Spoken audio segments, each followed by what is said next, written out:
Welcome to Spoiler Piece Theater, the podcast that doesn't give a shit about spoilers. We just want to talk about the movies. My name is Megan Kearns. I'm a contributor to Edge Media Network and a member of the Boston Online Film Critics Association. My name is Dave Riedel. I write about movies for some places, and I'm also a member of the Boston Online Film Critics Association, and my pronouns are he, him. My name is Evan Crean. I'm co-chair of the Boston Online Film Critics Association and co-author of your 80s movie guide to better living. And my pronouns are he, him. And my pronouns are she, her. Thank you guys for reminding me. Yeah.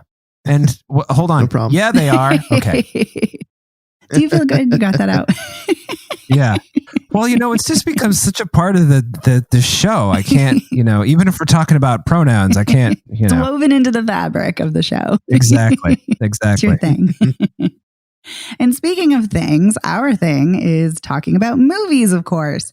And so we are going to be talking about 3 movies this week. But before we get into that, we want to tell you about our bonus episode on Patreon, which is about Love Jones. So if you're a patron, go check it out. And if you're not, you might want to consider joining up. And we also have a monthly poll on LGBTQIA+ films. So again, if you're a patron, go vote. And if you're not, maybe check it out. Yes, please. So on to the show. The films we are going to be discussing this week are Luca, Notres, and Plan B. And we're going to kick things off with Plan B, which is a Hulu film, and it is directed by Natalie Morales. Natalie Morales had 2 films that she directed that came out this year, which is pretty great. The other being Language Lessons, which we also covered. And the film is also written by Prathi Srinivasan. I hope I pronounced that correctly. And Joshua Levy. And I hope I pronounced that correctly as well. So I'm going to give a very short description, and then we'll dive into a much deeper description and plot summary and discussion of the film. But basically, Sunny and Lupe are best friends, and Sunny is very straight-laced and a good student, and her mother is very strict about her being a perfect student. And Lupe has a very strict pastor father, and he's very strict with her as well about her appearance. And so both girls are kind of constrained by their home life, but they have each other, and they throw a party because of Sunny's crush. She wants to have him there, and she ends up having sex, not with her crush, but with another guy. And she ends up finding out that the condom, when she goes pee, comes out of her the next morning. She freaks out, and Lupe suggests getting emergency contraception to prevent pregnancy. And so they go to a pharmacy to get emergency contraception because it is available over the counters. You do not need a prescription, at least for Plan B, because there are multiple emergency contraceptions, but we'll get into that. And the pharmacist refuses due to a conscientious clause. And then they go on a road trip to Planned Parenthood in South Dakota, which is where the film takes place. And I will say this is what my favorite burgeoning subgenre is, the abortion/repro justice road trip. And this fits in right perfectly with that.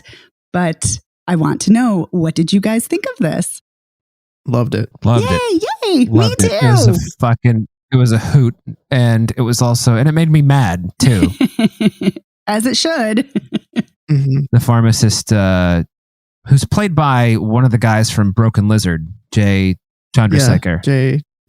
In sort of the perfect asshole role. I mean, he's, I saw him and I'm just like, well, okay, this is going to be something. Oh, he's going to, I didn't know how it happened that they needed to get the pill in the sense that the pharmacist refused to give it to them. I didn't know that's what was going to happen. But once I saw him, I was like, okay, well, this is not going to just be, they're not just going to walk in and get it. So. Yeah, the end. Not in South Dakota, since that is one of the 6 states where pharmacists can implement a conscientious clause for contraception. Yeah. Fuck that. Yeah. Fuck that. Perfectly stated. Yeah. Have your religious freedom in a way you're not obstructing other people from their rights to things. Yeah. And I'll just throw in my, big one. If you're worried about, that person going to hell, fucking let them go to hell. Sell them a goddamn Plan B, fucker. Okay. I don't think that's what they're concerned about, but yes. I know that's not what they're concerned about, but No, control. They're just concerned. They're concerned no, about it's control, about the babies anyway. Well, no. It's about the fetuses until they're not fetuses anymore. No, but they consider those babies. That's what I mean. Oh, Christ, there's a whole fucking subgenre of bullshit attached to that. Mm-hmm. But yes, and it's also infuriating because, like I said, for Plan B, you do not need a prescription. It is over the counter, and an ID is not required. Anyone of any gender can get it. And so it's just absurd. But it is very accurate for what is happening in South Dakota. So it's great to see this. Not great to see that it happens, but great to see it in a film. No, the exposure. Yes, for this issue. Yes. Yeah. And I would say that this film does an excellent, excellent job of showcasing the absurd and insidious and horrifying barriers and obstacles that people have when they're trying to access reproductive health care, particularly in conservative states and if they are impoverished. So, and it is absolutely all about control of women and non-binary people and their bodies, and it's just absurd. But yes. Well, you won't get any argument from me. Yeah, but I'm so glad you guys loved this. This would be a great double feature along with Unpregnant, which we have not covered on the show, but is such a delightful film, which is another abortion road trip comedy. I do want to say, though, that the pill for Plan B, any emergency contraception, is not abortion. That is something that is a misconception that a lot of people think it is an abortion pill. That is RU486. That is something completely different. The emergency contraception pill prevents implantation. So there's no pregnancy that has happened. And if you already are pregnant, it will not work. So just to give some science. But this is great. And this would be a great double feature with Unpregnant. It also would be great with Grandma, Obvious Child, St. Francis, all those films that are also dealing with contraception and abortion. And are funny and charming and still tackle a serious issue and have like a good conversation. Exactly. Yeah. They're all kind of rowdy films, but that are dealing with very serious issues while showcasing great female friendship, which is really nice to see. Yeah. Yeah. I loved the two leads in this. I thought that they were both just fantastic. And totally believable as best friends since childhood. And I like how, there's that moment that seems to happen in all movies about best friends where they start calling each other names or whatever. I can't even remember what they just call each other. You're a shitty friend. No, you're a shitty friend or whatever. You're selfish. It's all about you. Whenever something happens. Lupe says, whenever something happens, everybody has to drop everything to help you. And then, Sunny's like, you're a terrible friend. Yeah. But what I really appreciate about it is, in movies like this, everybody always ends up apologizing and things like that. And they don't actually ever apologize to each other. It's just kind of like a thing that happens and then they move on, I really liked that take. Yeah. Although I would say for me, that was the one part of the movie that I felt was kind of forced. Like, I don't know. I feel like in movies about friends, they always kind of like wedge that like scene where they get into a fight about something. And it's not that friends don't fight. It's just sometimes it doesn't, for me, make sense to force the issue. Like they to create what feel sometimes like artificial stakes for them to get into a fight. Like friends fight, yes, but not all the time. And there's not always like that big fight between friends. Like some people do not have that. Agreed. So I don't know. That's the one part to me. It felt a little bit forced, but I really did like this movie a lot. I love the leads. I think they're both very funny. The dialogue is really fucking funny. Like there were just so many lines in like the opening like few minutes that had me laughing. Like Disney Plus and Thrust. I thought that was hilarious. My favorite is when some asshole girl in the locker comments on Lupe's underarm hair, and then she's like, "Well, if that's out of control, what else is out of control?" Indicating her pubic hair, and she's like, "I'm glad you spent so much time thinking about my pussy hair." I was dying. Yeah. The whole abstinence as a car thing in the sex ed class was hilarious too, where they were talking about like driving a car and using that as equivalent to a woman's body, and then everyone in the class just ripping into that metaphor. I'm so glad they did rip into it, because virginity in and of it, I mean, abstinence only education is so disgusting and gross. But virginity is also disgusting and gross. It's such a bullshit heteronormative cis-sexist patriarchal social construct that's just trying to reinforce purity that's intended to shame women and non-binary people's bodies, and it's gross. So I love that all the students were like just tearing it apart. Yeah. Mm-hmm. Yeah. Yeah, especially Hunter, who is Sonny's crush. I thought he was pretty funny. Yeah, I also like that he's very feminist minded and, you know, is very supportive when she kind of like spills her heart out eventually to him about how she's worried she's pregnant and she's worried she's a slut and, you know, all of these awful things, but are normal that someone would feel that way because of what society says. And he's so supportive about it. And it's really great. And I also think Lupe is so supportive of her friend and is so great and just unapologetically, you know, supports her without question and doesn't judge her. And it's great. Yeah. Yeah. And I really like that. What was the crush's name? Hunter? Is that what it is? I really was pleasantly surprised that he was like, oh, so you had sex with a dude. Let's go on a date. You know, I know, whatever. Right? And I was just like, wow, what a nice guy. Like, not judging her. That's very refreshing. If we could all be like that, Jesus Christ. If only. Yeah. Yeah. I know when Shauna and I were watching it, we kept hoping that Hunter was going to be the one to go in to buy the Plan B for her. Just, you know, like dudes can just stroll in place. Of course, like dudes in a place like that walk in, they would get the Plan B without question.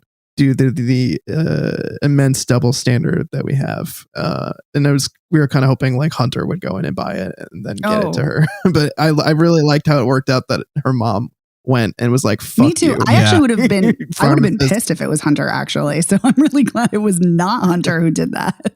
I kind of wish though, and I'm glad it's her mother just because it indicates how supportive her mother is. I also kind of would have liked her to have gotten it herself. I would have liked to have seen that kind of come to fruition where her bodily autonomy is in her own hands, but at least it indicates how supportive her mother is. So, yeah. Yeah. I was kind of shocked, honestly, that they drove all over the place and didn't find another pharmacy that they could go to. Like, and when they got to the Planned Parenthood and the Planned Parenthood was permanently closed, oh my God, what a fucking knife. So I want to talk about that. I'm so glad you brought that up because I knew that the Rapid City Planned Parenthood closed permanently in 2014. So I was like, why are they going there? Why is this film saying that there's a Planned Parenthood there? And I was like, well, maybe it's just suspension of disbelief. And then when it's closed, I was like, I knew it. So yeah, the only Planned Parenthood in the state, the only one in South Dakota is in Sioux Falls. That's it. And that is a problem happening across this country, where clinics are just closing left and right for reproductive health care. And it's appalling. And seeing the shots of that closed Planned Parenthood, like the scenes of the empty chairs and the empty clinic, it's gutting. My silence is indicative of total agreement, by the way. I can't really articulate that any better. No, it's absolutely gutting. It's infuriating. It's just, yeah. I mean, it's just been going on for decades, but it's not a surprise to me anyway, but it's still appalling nonetheless, of course. And it's anger inducing and rageful and all of those things. But I'm really glad that they showed that because again, it just speaks to how the writers and Natalie Morales really wanted to showcase the barriers and just how ridiculous it is and how hard it is for people to get healthcare. When it comes to reproduction. It's absurd. I know. It's just like, just fucking, I can't. I'll get too mad. I will just, I mean. Well, welcome to my world, dudes, as a person who can get pregnant here. Sure. No, but it just like. No, but I'm glad, seriously though, I'm glad you guys are angry as allies. It's awesome. Well, it's just so the only word that I can, absurd doesn't really do it justice. It's just like, fuck off. I mean, my God, fuck you. Okay, I'm starting to get mad. Sorry. Well, absurd was my word, and I do think it does it justice. I'm just going to say. Well, it's just, I mean, is there a bigger version of absurd? I mean, I guess that's what I mean. It's just I know what you mean. Yeah. I'm not even remotely a libertarian, but I'm super left wing. But when it comes to stuff like this, it sounds like, fuck, why the fuck is this anyone's concern but Mm-hmm. In this case, Sonny's. Right. Why? Fuck you. Okay, I got to stop. No, you are 100% correct. It's about a person's body and who gives a shit what someone does with their own body. And that's exactly, and it is, but as we're all saying, it is about control. Absolutely. And that's why, when people talk about how Roe v. Wade will never be overturned, that's absolutely not necessarily true, because it doesn't need to be overturned, because at the state level, it keeps being chipped away at. And part of that is closing clinics, making it harder to access abortion, making it harder to access birth control and emergency contraception, which is birth control. So it's just, it's chipping away, and it's making people's lives much harder. And the thing of it is, what's great about this film is that if you have money, you don't have to worry about the access. You can get it from your doctor privately. You can pay to fly somewhere. You don't have to worry about it. But if you don't have that access financially or logistically, geographically, then you suffer. And it's horrifying and awful and oppressive and abusive, because healthcare is a human right. And any kind of violation or impediment to that is abuse. Abuse. Good choice of words. Thank you. Yeah. But I also want to talk about in this film, I love the representation in this film. We haven't even talked about that, but I love that Sonny is an Indian American teen. I love that Lupe is a Latina teen. And I love that Lupe is queer. I love that when she's talking about who Sonny thinks is a guy, when Lupe is talking about her crush Logan, and I'm like, we're doing a lot of naming and not pronouns. I'm like, I bet she's queer and Logan's a woman. And she was. Yeah. I was going to say, I think when they got to the bowling alley, that's when I was like, oh, for sure, Logan is the drummer. Yeah. By the way, I just want to point out the one of the recurring gags in the movie is Indian Mafia. And I thought that was funny. And that's how Sonny gets caught by her mother. The Indian Mafia spots her van at a bowling alley. Well, it's like, what are you?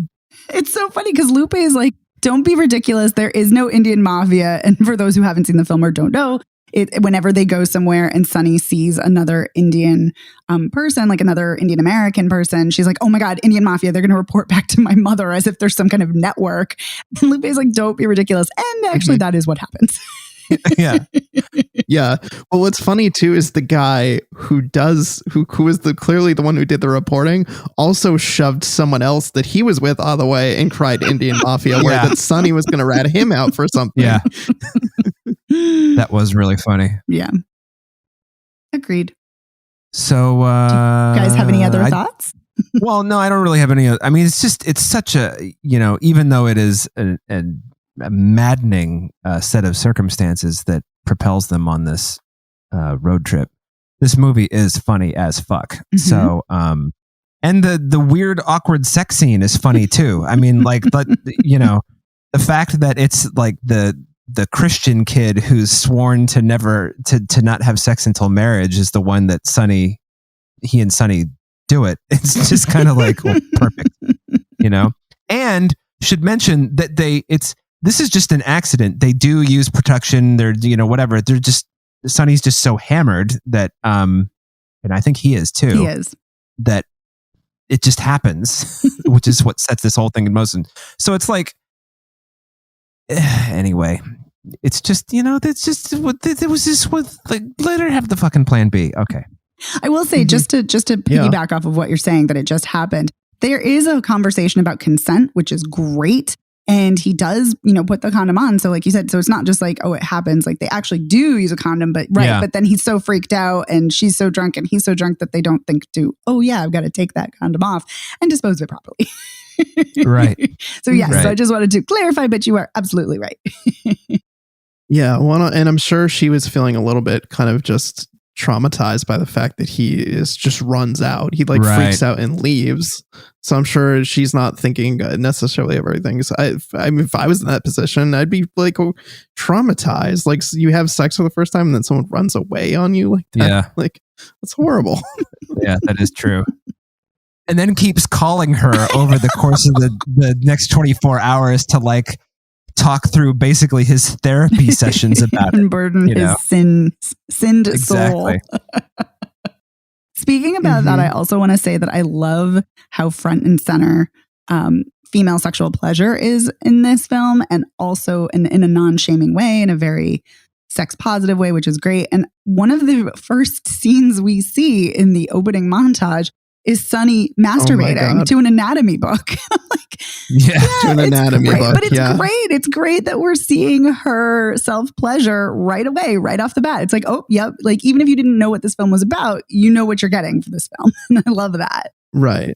And it's a great juxtaposition of the friends too, because Sunny's like, let me turn my stuffed elephant away while I masturbate to this anatomy book. And her friend's like, let me just like vape and send a booty pic to somebody. You're so right.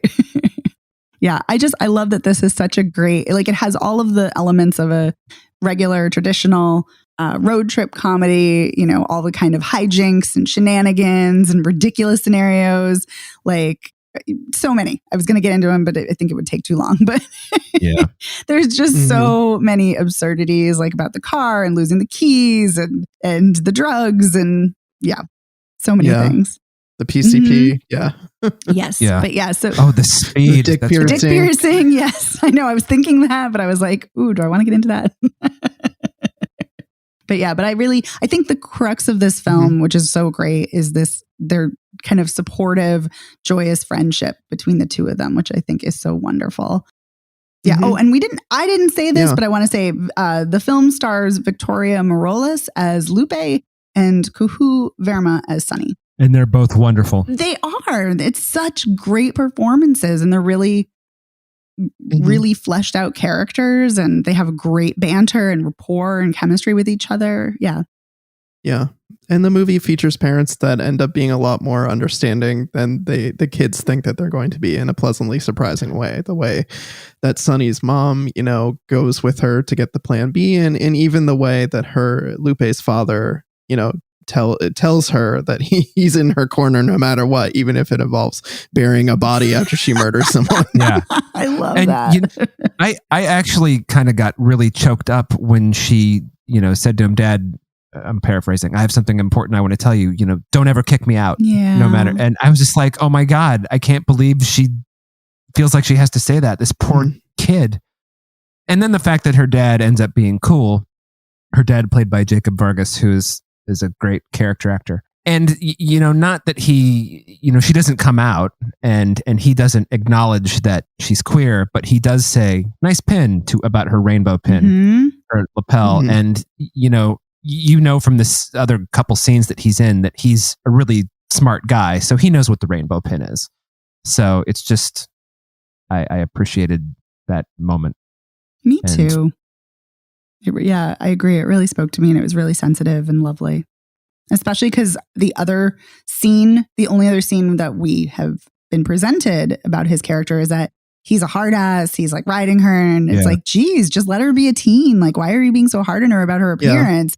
And then when she comes home and he's like, oh my God, where were you? I was so worried. And it's so very sweet and loving. And then he's so supportive, you know, and you don't quite know if he fully knows, but you're right. But there's so many clues, like, no, he knows. And he's very loving and kind about it, which is just great to see. And a nice surprise, like you said, Evan. And I also appreciate, by the way, that he was just relieved that she was home, and he wasn't angry that she had been out all night. He was just like relieved. Yeah, it was very refreshing. It's a nice change. Yeah.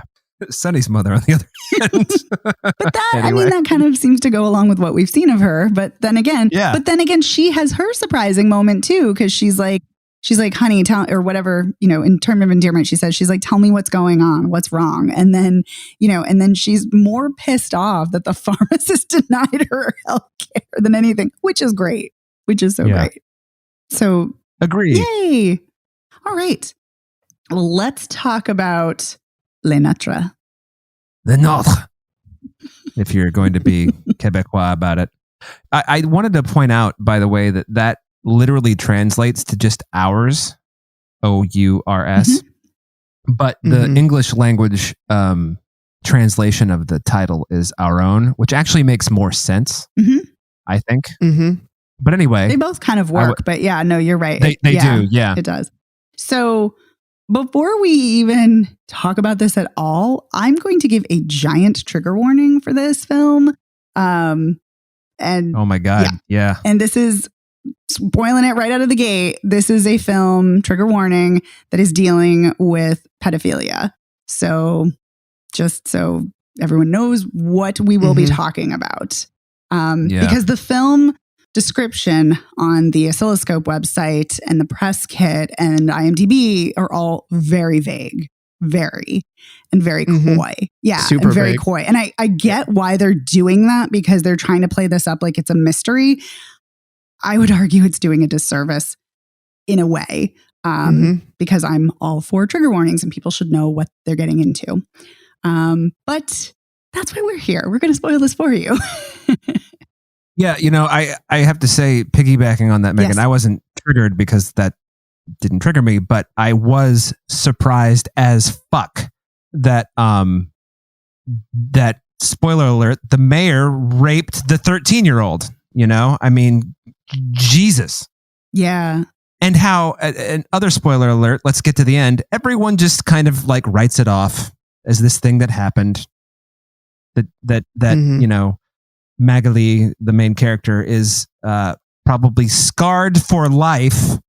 And everyone's just like, life is back to normal because we take care of our own. The title of the movie. Does everyone actually know by the end of the film, though? I didn't get the impression that everyone necessarily knew. No, I feel like the mom and the mayor's wife absolutely knew for sure. Yes, on. That's what I mean. I meant mom. And okay, because I was going to say, I don't think everybody knew. And I think maybe that nosy neighbor knew.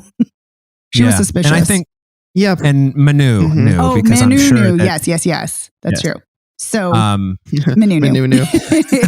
Manana. Sorry.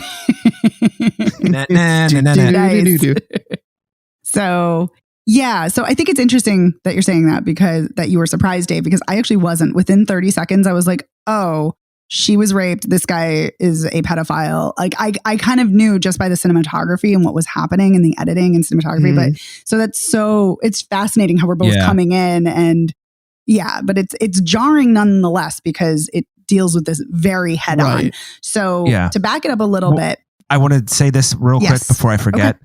By the way, at the end, when you get the idea that he also groomed his wife. Oh, yeah. My God. Yeah. Anyway, so what you were going to say, please go. No, I'm glad you said that, because I definitely want to talk about that too. So I'm glad you said that. So this is a French-Canadian film, and this is directed by Jean LeBlanc. And she is also the co-writer of the film, along with Judith Baribeau. And 13-year-old Mag, as we've said, is pregnant. And the premise of the film is that the father's identity is a mystery. And it basically throws this community into turmoil and disarray, because Mag refuses to reveal who it is. And people start guessing, and all hell essentially breaks loose emotionally. And in this community between these two families, one of which is Mag and her mother and her brother, and the other is that we focus on is the across the street neighbor, who is the mayor of the town, his wife, and their foster child, Manu. And yes, go ahead. Who's Mexican? Yeah, right. He's of Mexican descent, but he's from Montreal or Quebec or wherever the fuck they're from, because he speaks French perfectly, without an accent. So he's Canadian, but he's of Mexican descent. And I was not surprised by the racism in this movie, but I was surprised by, I guess I wasn't, it was shocking nonetheless. Yeah, agreed. And just kind of how this movie in its own way, this is ridiculous, but it kind of reminded me of Blue Velvet in a way, in the way that, you've got like, the ear on the ground, and then you see all the ants running underneath, and the whole movie is about what is underneath. And that's what this movie is about too. It's about like all these fucking ugly shit that goes on in this town that no one will take accountability for and just keeps covering up. That's a great comparison. Yeah, you're right. Thank you. Yeah.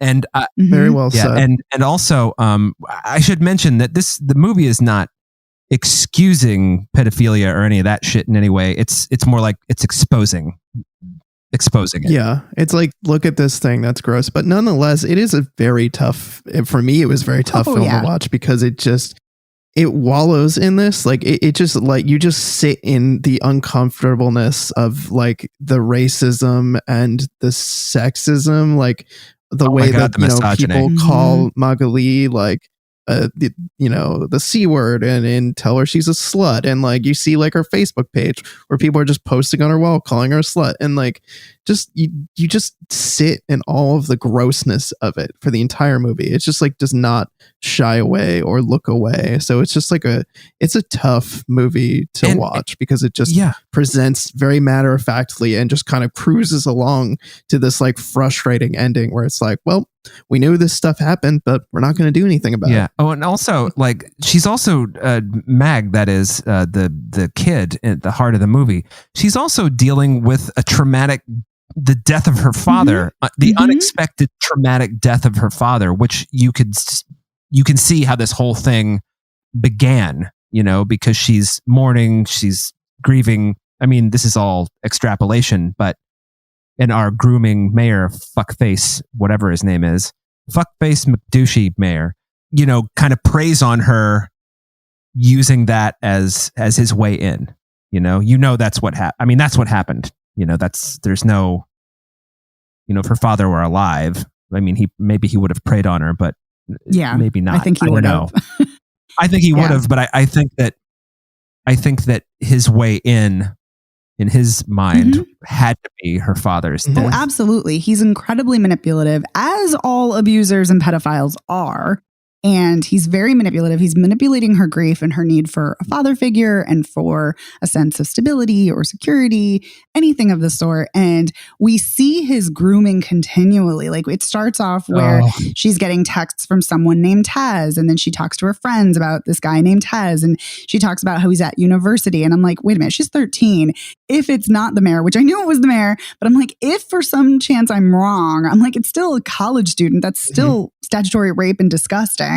So, which is gross. Right. But like those texts are calling her princess and they're very creepy. And then as soon as we see him, the mayor, video chatting her and he calls her princess and then is like, show me your body, show me how beautiful you look. I'm like, oh yeah, this is like, I was even more convinced than I already was from the first 2 minutes of the film.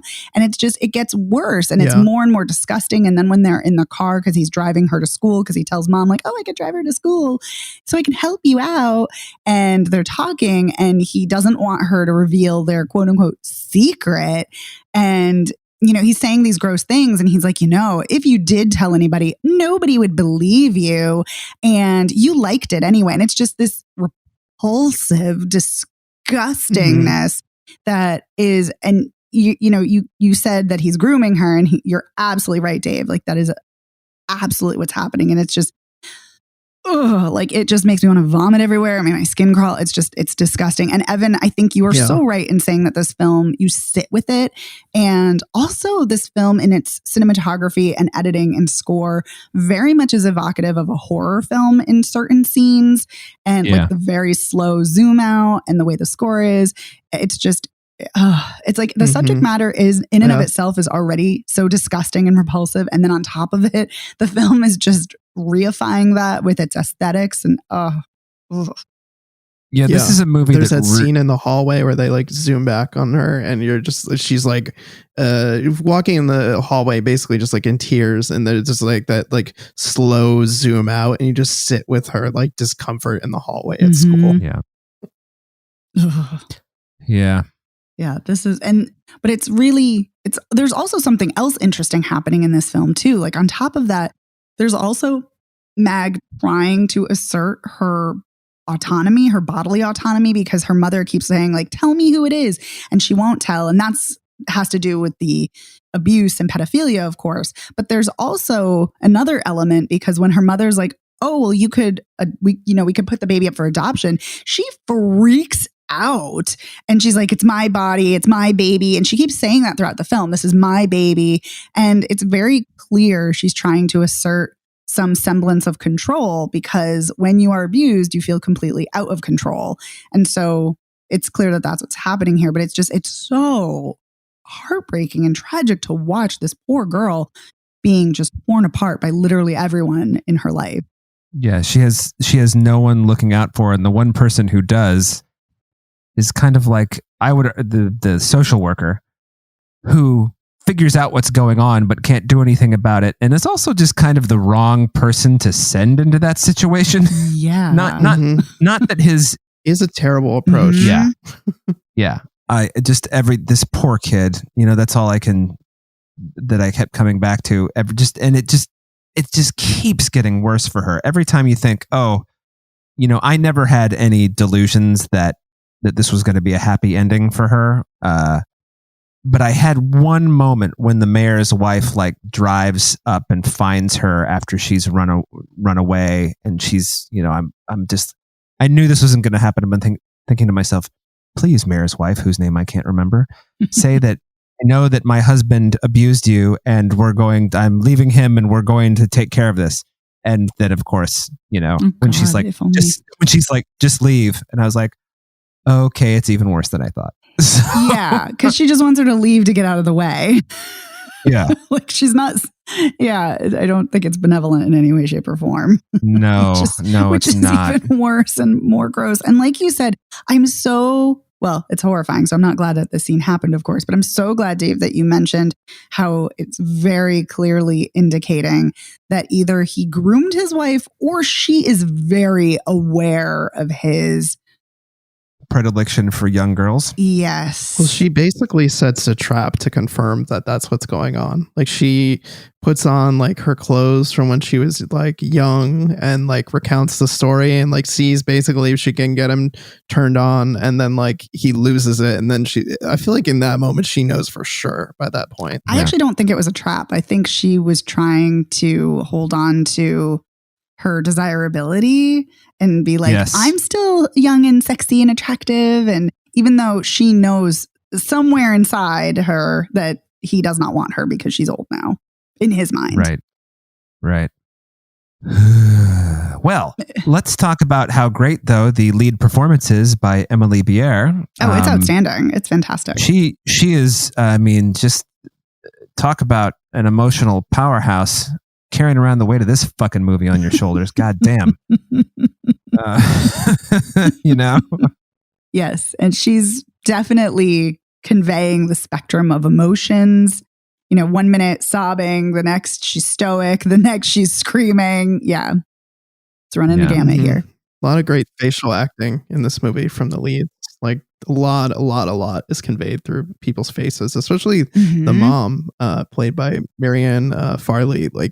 She has to act so much in this movie with her face. She just has this look of perpetual sadness, frustration, confusion.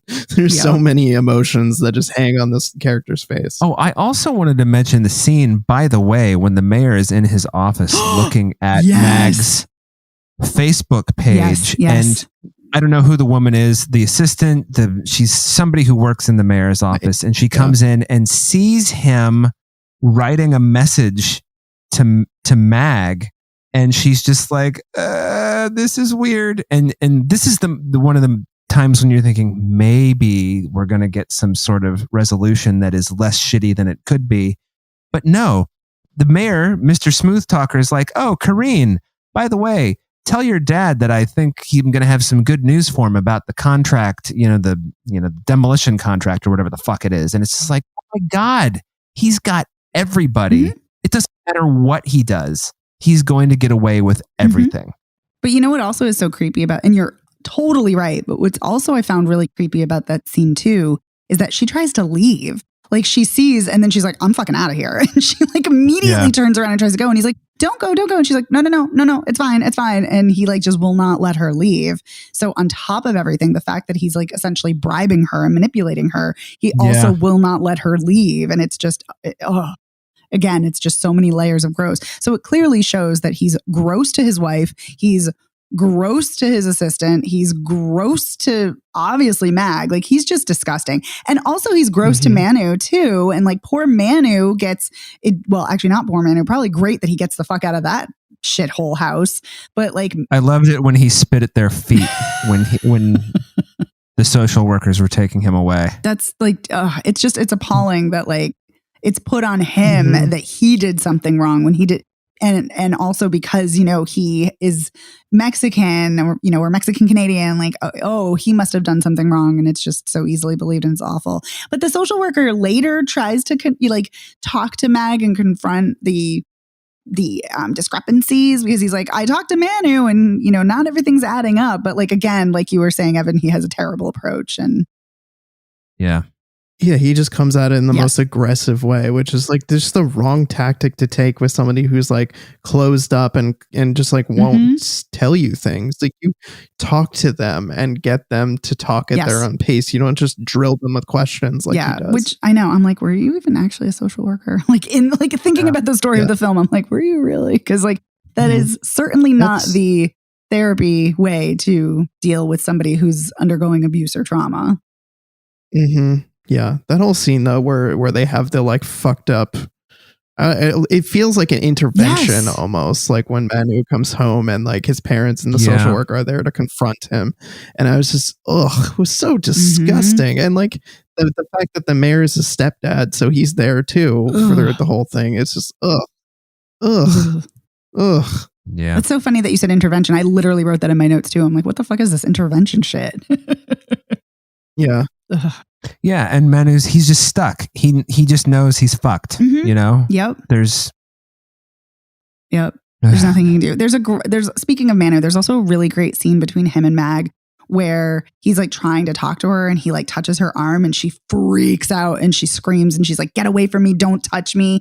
And then he's just like watching her and just like standing there waiting, and she just like collapses into his arms, sobbing uncontrollably because she's just got the weight of everything bearing down on her. Yeah.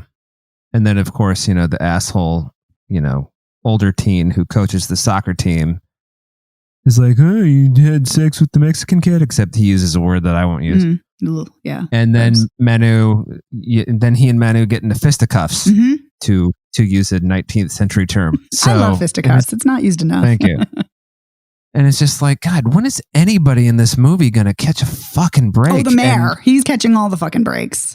Well, right. Yes. You know, this is a great example of the kind of movie that everybody should see, assuming they can handle it. But people won't see because they'll be like, oh, a movie about pedophilia, gross. Whereas it's just like, I'm sure that this shit happens every day, you know? Of course. So... yeah, of course it does. So become aware. Like everybody knows some creepy fuck who should be, you know, probably, well, whatever he should be. Yeah, I think this film doesn't really. This is a brutal, brutal watch, and it's excellently acted. It's incredibly well shot and scored. It does a really compelling and awful job. And I don't mean it does an awful job because it's not an awful film. It's an incredibly well-made film, but it does such a horrifying job at capturing the insidiousness of pedophiles and abusers. And it's just, it's just stomach churning. It's so awful, but it really captures just how they get away with it. Yeah. Yeah. I was just going to say, that even though we're talking about how gross everything is, this is a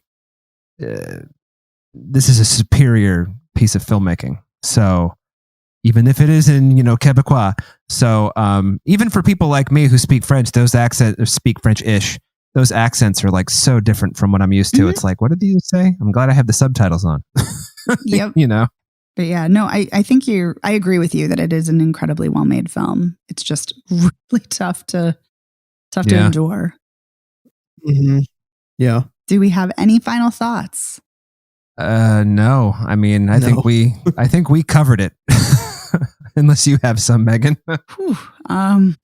Yeah. No, I just the one last thing I will say, which I think goes to show the kind of genius of this film, and again, horror of it simultaneously, is from the very opening frame. It is a seductive image of a woman's back, and there's like a, you know, draped bedding, and she's sitting up, and it has almost kind of like a Raphael-esque quality to it, like, like a fine art painting. But when you see the back of the head, you then see the back of the head and it's Mag at the party. And then when she turns, it's like, oh, it's a girl. It's like a little girl, like just, a young teenage girl. And seeing how she's sexualized right from the start, which is the way the mayor sees her and objectifies her in his gross gaze. It's just, everything is done with an intentionality here. And later when he says, oh, we fell in love, when I was just like, oh my God. I mean, of course that's what he would say, but at the same time, oh my God. Yeah. Oh my God. Yeah. So anyway, very well made film, very difficult to watch. All right. Well, let's talk about our final film the night, a little more upbeat, a lot more upbeat. Luca, Disney Pixar's latest film. This is directed by Enrico Casarosa, who is making his directorial debut. He did the short La Luna before. It is written by Jesse Andrews and Mike Jones, with a story by Enrico Casarosa, Jesse Andrews, and Simon Stevenson. And this is about a boy, Luca, who is a sea creature, like a mermaid sort of, in that when he's underwater, he is a sea creature. And then when he's above the water on land, he is looks like a human. And what is his friend's name? Oh my God, why am I spacing? Alberto, thank you. Alberto is another merboy, and he also is living above ground, and they form a friendship, and they meet Julia on the beaches of Italy, and they form a friendship, and things go from there. And they try to win a race. Yes, a bicycle and swimming and pasta eating race. Yeah. Right, so they can buy a Vespa and go off on adventures together. Yes, because Luca's parents are worried about him, that he's going above the water, and so they're going to send him to live with his uncle deep, deep, deep in the ocean for the summer. Or his uncle, Sacha Baron Cohen, who actually I could have done without, but See, I thought it was funny, especially in the post-credit scene where he was just like talking, and then that fish was doing the like sideways scuttle to get away from him. I felt as stuck as that fish watching that. It was so uncomfortable. But yes, so what did you guys think of this film?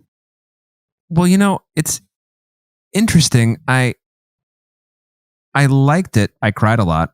Me too. Which Pixar movies tend to make me do. Oh yeah. But the thing that's, I mean, I'm sure that we've all read how some corners of the internet are saying that this is, that Luca and Alberto this is a gay love story, or, love story is the wrong word. Two kids, who are gay becoming friends. I don't know, even I'm not sure how to describe it. And I don't know, but I read that before I saw this, and then I couldn't stop thinking about that the entire time.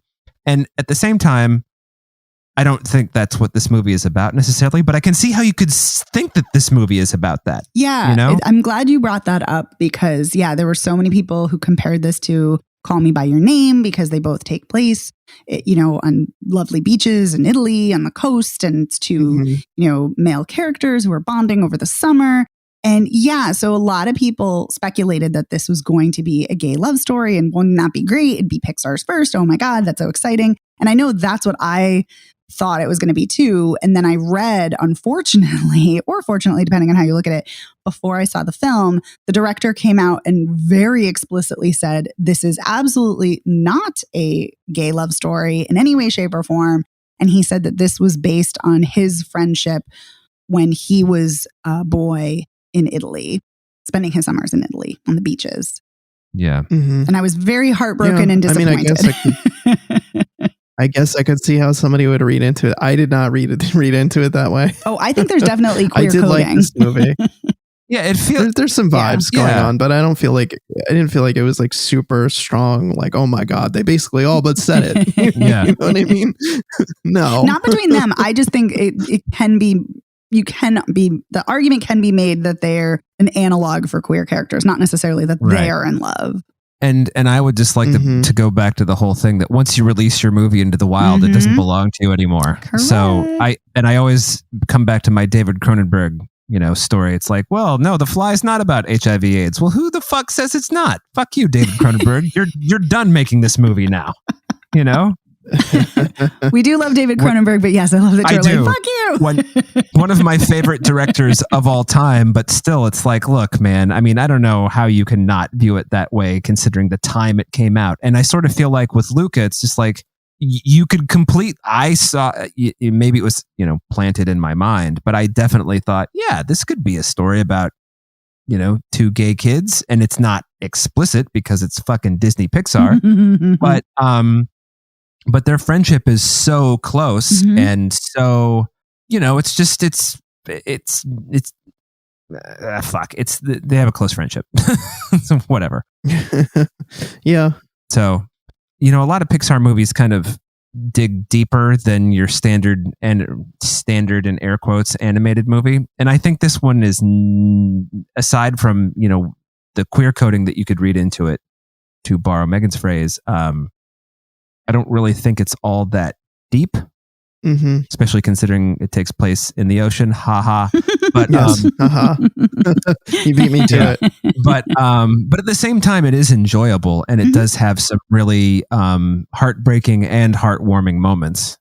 And the thing that I thought about as being heartbreaking is when Alberto falls into the sea in front of Julia and Luca, and he's like, Luca, what the fuck? We're fish people or whatever he says. And then Luca's like, sea monster. Yeah. And that's when I thought about the gay undercurrent. Let's just keep this water thing going too.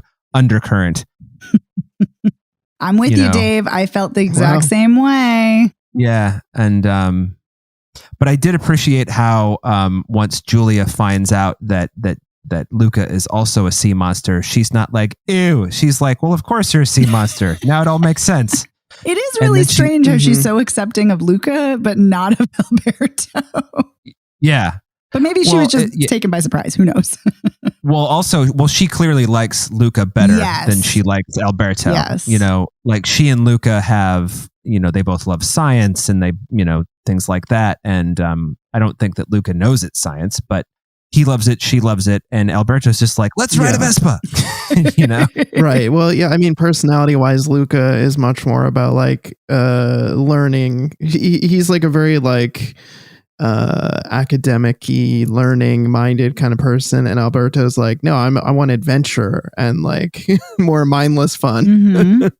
And so that kind of causes a fracture in their relationship later in the movie when Luca's like, yeah, I want to go to school and learn things. And Alberto's like, no, I just want to like ride the Vespa and go off on adventures. And we don't need school. We're sea monsters.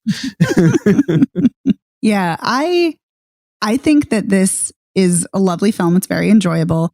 I agree with you, Dave, though, that I don't think it has quite the same magic as other Pixar films.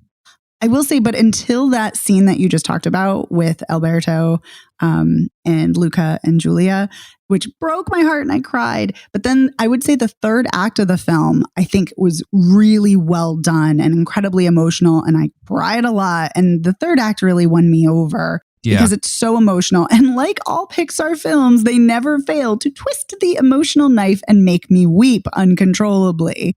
They're just so good at it. And especially that scene, but also at the end when it's kind of revealed that everybody, like all the people who are sea creatures, like Luca's parents who have been looking for him this whole time, and the grandmother who's been sneaking off to go to the town all these years, and then two other ladies who are under an umbrella when it's raining, and then they move their umbrellas.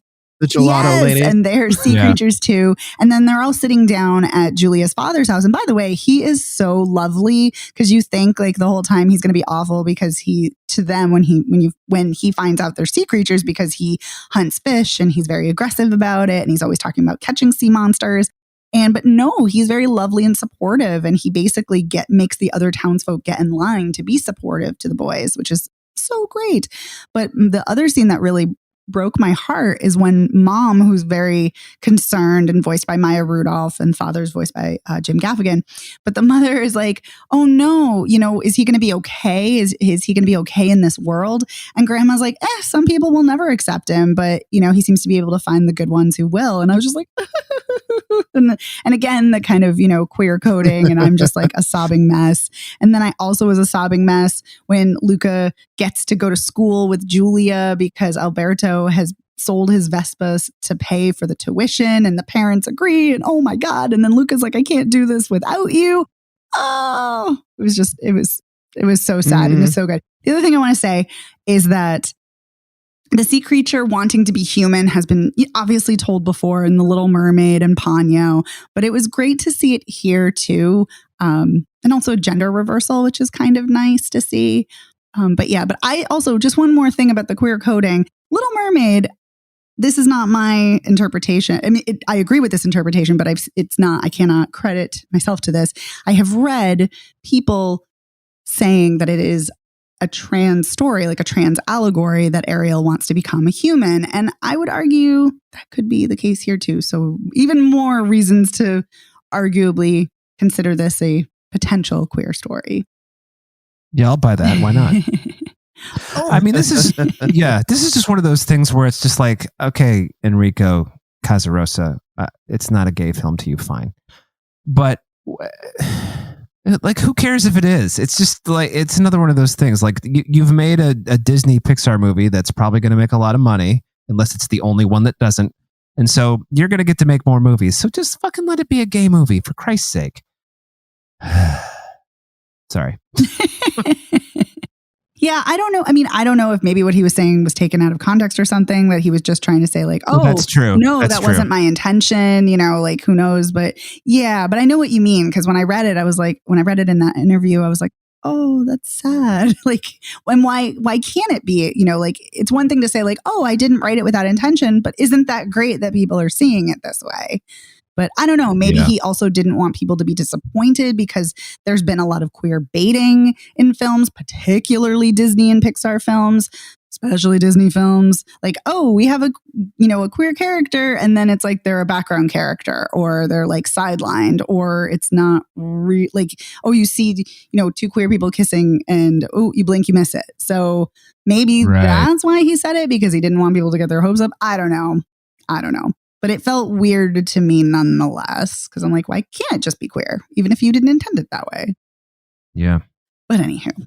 I also want to mention real quick that one of the screenwriters, Jesse Andrews, wrote Me and Earl and the Dying Girl, and I'm just going to leave that there. Yuck. As you can guess from Megan's and Evan's reactions, there are not just 2/3 of us who feel that way. So... To be fair, I've never seen it, so I can't really, adequately judge. But I read the premise. Do yourself a favor and keep it that way. Well, I read the premise and I was like, ew. This is no. Anyway. Yeah. Yeah. But anywho, I also want to say, pivoting away from that, because I'm just going to keep laughing otherwise. I think that Jacob Tremblay does a really lovely job as Luca in the voice acting. I agree. And he's also, don't forget, the voice of Pete the cat. So I actually did not know that. So good to know. Well, Pete, and if you've ever seen the cartoon Pete the Cat, Henry used to really love it. And Pete the Cat only has one line of dialogue per episode. Oh. So it's kind of funny. I did not Pete's know that. very, very, in the books, Pete talks a lot. In the TV show, for some reason, he has one line of dialogue and all the other characters do the talking. So. But Jacob Tremblay is very good. He is. And Jack Dylan Grazer is Alberto, who we last saw in, what was that film? Don't Touch Me. Don't Look at Me. I'm not sure. He's in It, isn't he? He is. Yeah, no, he is in It. But it's that one we saw with, Rainn Wilson that we covered. Don't Tell a Soul. That's it. Don't Tell a Soul. Yeah. Yes. Don't touch me. Don't look at me. I was like, I know that sounds kind of familiar. But you're like, I know that's not it. Yeah. And I also think, so Emma Berman is Julia, and she is like pretty much brand spanking new. She's only done one other thing. I think an episode of a TV show or something like that. So good for her, because this is, I think, a great voice acting performance too. Yeah.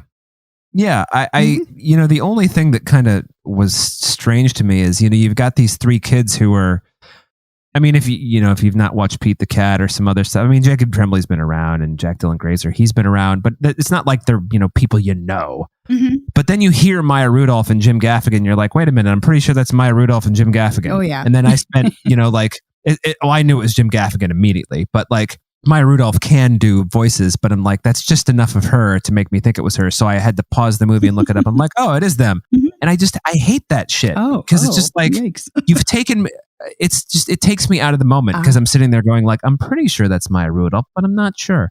So, it's damn you, Disney, for the first time you cast in the reboot of Disney animation, casting Robin Williams as the genie. And now everyone's got to be famous in your movies.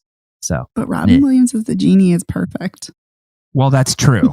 That was perfect casting. Mm-hmm. I mean, I can't deny that. Mm-hmm. Yeah, that's one of his best films. But we're not talking about Aladdin. I digress. Yeah. But even when Sacha Baron Cohen shows up as, I was just like, that's Sacha Baron Cohen, like immediately. And then I looked it up and I was right. So it's just, it's... I'm really being inert. After a rare episode of me actually speaking very coherently, I've now lost it. So clearly it's late at night. I don't know if you've lost it. My apologies. I just don't think I have that same concern about recognizable voices. So, but it's a fair concern, when you're thinking like, oh, that's so-and-so, I can see how that would take you out. It makes sense. You know what it is? It's because when I produced TV, I worked with voiceover actors all the time. And so like whenever I watch TV, I'm just like, oh, that's Marcus. Oh, that's Doug. Oh, that's Jennifer. It's like it's the same 17 people doing 4,000 commercials. So, but I was going to say, anything else you guys want to say about what you liked about this, what you didn't, anything else? It looks good. I'll say that. Yeah, it does look good. Yeah, the animation is really well done in the movie, and yeah, I agree with what you said, Dave, that the film is good, but not great in terms of like the Pixar canon. And I agree with you, Megan, that the third act is really strong, and a lot of tears, a lot of tears in that last act. Okay, so let's do a recap. So Plan B, I think it's safe to say we all would say see it immediately. Yeah, absolutely. Okay, I would agree. Definitely see it. It's on Hulu streaming right now. Les Notres. What would we say? Oof. I mean, I think you have to, if you're given to good dramas, then see it. Yeah, I would agree. If you can handle this kind of tough material, then yes, it's a very well made film, then see it. But I also think there's absolutely no shame whatsoever if you cannot handle this material.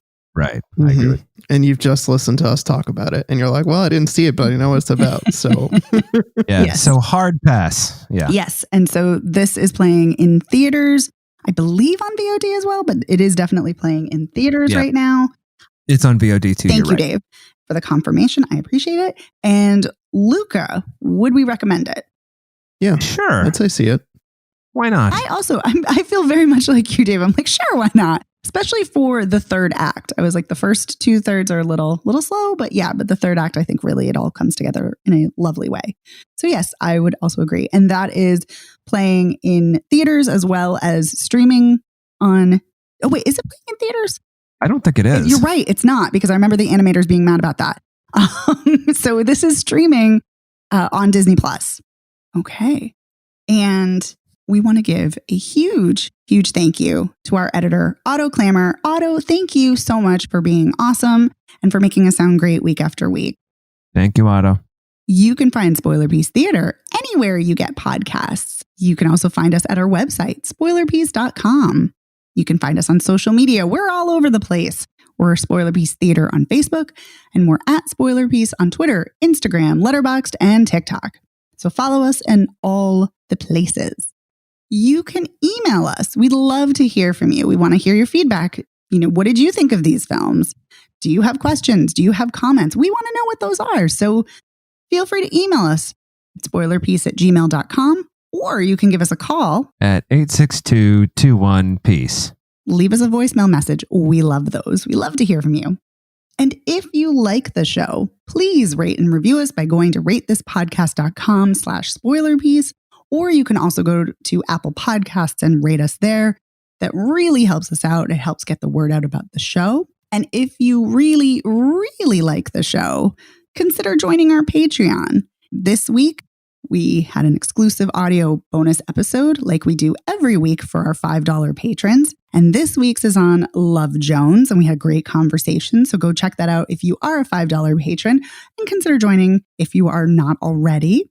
And for $5 a month, you also get to vote in our monthly polls. And we have a monthly poll happening right now on LGBTQIA+ films because it is Pride Month, which we're very excited about. So go check out the poll, go vote if you haven't yet, and consider joining Patreon so you can vote in the poll.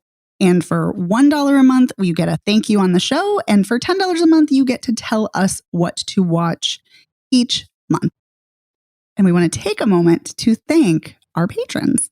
Yeah, we want to say a huge thank you to William Scahan, to Sean Pensionar, Christopher Jensen, Bob Chipman, Charlie Nash, Davida Margolin, Zach Pigeon, Chris Wilkinson, Max Colville, Shona Glasgow, Rory Glenn, Shelley McCaskill, Mike, Lord of the Sith, Deirdre Crimmins, and Shauna Harris. Thank you, patrons. Thank you, listeners. You are all awesome. We appreciate you tuning in. Thank you so much for hearing our thoughts on all these films. My name is Megan Kearns. I'm a contributor to Edge Media Network. I'm also a member of the Boston Online Film Critics Association. You can follow me on Twitter at OpinionSWorld and on Instagram and Letterboxd at TheOpinionS. My name is Dave Riedel. I write about movies for some places. You can find me on Instagram, Twitter, and Letterboxd as Dave Sees Movies. And I forgot to mention that I'm a member of the Boston Online Film Critics Association, so there you go. And my name is Evan Crean. I am co-chair of the Boston Online Film Critics Association and co-author of your 80s Movie Guide to Better Living. You can follow me on Twitter and on Letterboxd as Real Recon, and that's real as in film reel. Thank you so much, listeners. We'll see you next time. Bye.